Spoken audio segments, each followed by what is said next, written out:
오늘 네 번째 주제는 잠재 성장률입니다. 지난번에는 부채에 대해서 알아봤잖아요. 부채라는 것은 결국은 GDP 대비 가계부채. GDP가 성장만 하면 가계부채가 그대로 증가하지 않고 있으면 부채는 줄어듭니다.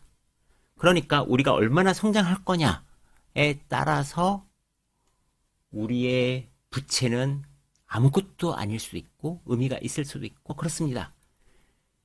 잠재 성장률은 물가 상승 없이 그 나라가 성장 가능한 범위를 나타내는 지표고요. 잠재 성장률이 어떻게 변화되고 있는지 알아본다면 새로운 투자 기회도 분명히 보입니다. 최근에 매경 이코노미 편집장님인 김소연 님이 한국 경제 피크 코리아 초입일까라는 글을 쓰셨어요. 이 글을 잠깐 보시면 처음엔 중국 얘기입니다. 중국이 지금 성장이 줄어들고 있다. 그리고 대학생들도 취직도 못한다. 피크 차이나 아니냐? 왜? 합계 출산율이 1.09명인데 최근에 신생아 수가 40%가 줄었어. 라는 거죠. 저 기사를 보고 저거 한국 얘기 아니야?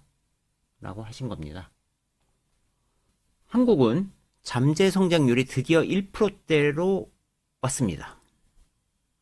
OECD 한국 2023년 잠재 성장률은 1.9%고요. 자, 한국은 그러면 2013년 3%대에서 2024년까지 쭉 낮아졌어요. 잠재 성장률은 노동 자본을 투입해서 최대한 물가를 자극하지 않고 달성할 수 있는 최대 성장률이고 기초 체력입니다. 그러면 잠재 성장률이 어떻게 변했니?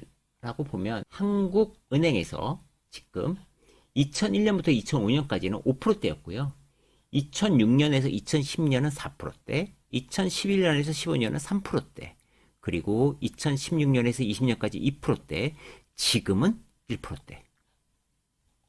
저출산 고령화가 개선되지 않으면 노동 쪽은 쉽지 않다라는 거고요.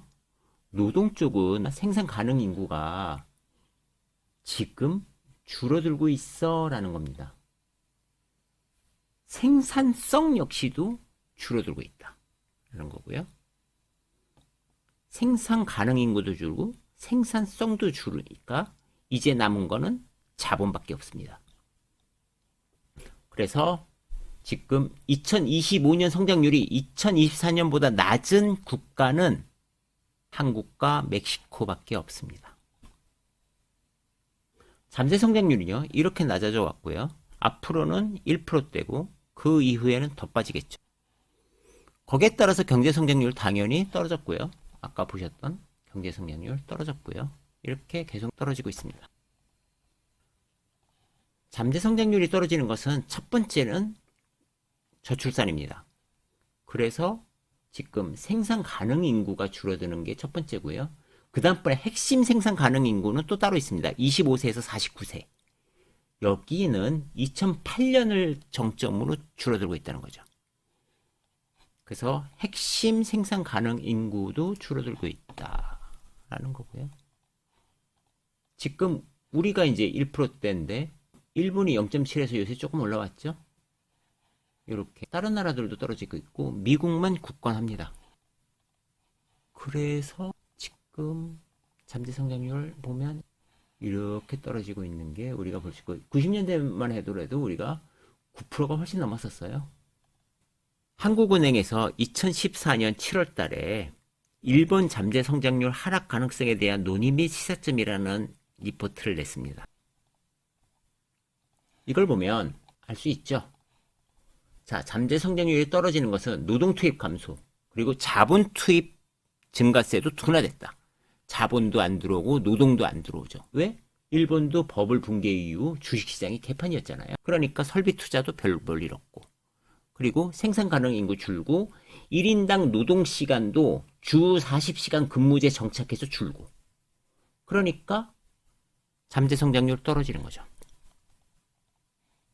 그래서 지금 보면 노동, 자본 투입, 생산성 모두 안 좋다. 우리랑 비슷하죠. 그런데 이들이 조금 올렸죠. 어떻게?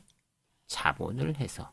자, 한국은 지금 보면 구조개혁을 미뤄서 성장률도 역전이 된다. 우리는 반도체하고 중국 의존도가 너무 높다. 특정한 분야에 너무 많이 쏠려 있다. 이런 거죠. 결국은 잠재 성장률을 올리기 위해서는 노동 공급, 자본 투입, 생산성인데요.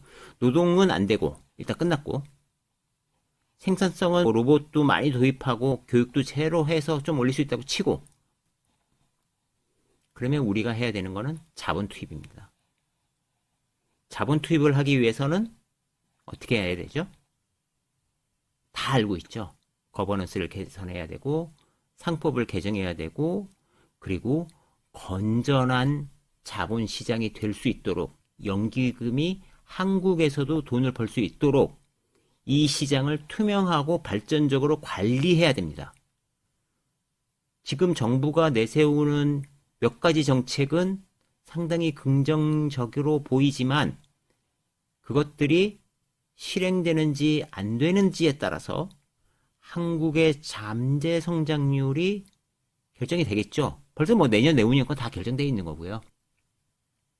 만약에 요번에 그런 개선이 없다면 한국의 잠재 성장률이 저렇게 떨어지는데, 미국보다 더 떨어지는데 굳이 한국에서 투자해야 되냐는 아마 많은 분들의 자각에 의해서 자본이 움직일 가능성이 큽니다. 따라서 우리는 이번에 자본 투입이 잘 되도록 응원하고 좀 지켜봐야 될 필요가 있습니다. 네 번째 주제 여기서 마치겠습니다.